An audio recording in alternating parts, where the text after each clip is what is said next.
Sa'yo naman, kabilaan, sumasakit siya. Mga tansya mo, mga ilang araw na yan. Mga ilang buwan na. Ha? Hindi ko po pinapahilot kasi nung huli pinahilot ko na mag-alam ko eh. Wala ka rin tiwala. Pag pinapahilot nyo rin namamagan, nasasaktan na siya eh. Tingnan natin ako maghihilot. Tanggalin ko na yung dulas ng kamay ko. Kailangan yan, huwag na hilot. Atake natin, tapos hilot. Pero pag puro hilot ka, kailangan ko maibalik yung mga buto. Kung pinahilot ko po, hindi po ako nakalakad. Hindi nakalakad? Kaya pala eh. Bakit po? Nobody's perfect naman. Pero hindi mangyayari sa yun dito sa akin. Malabo pa sa sabaw ng pusit. Alam mo yun? Relax na. Malabo pa sa sabaw ng pusit.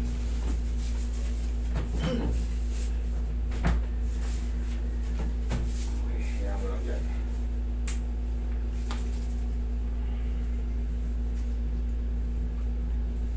Paano ka nakauwi?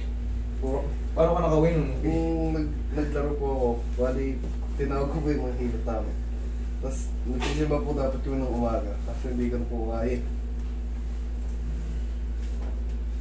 Kaya mo kayang ano, idol, kahit pa paano, magbawas na ng mga ilang grams lang. Medyo bumibigat-bigat ka rin. Isa rin kasi sa factor yung, siyempre, yung impact natin sa bigat. Ito lahat re-receive ng bigat eh. Oh. Kailangan kahit pa paano, kung makakadiet tayo ng konti, pero kung hindi naman, okay lang, ikaw naman magdala niya. Pero malaking factor nga yung bigat. Pero kung kaya mo i-manage, kailangan.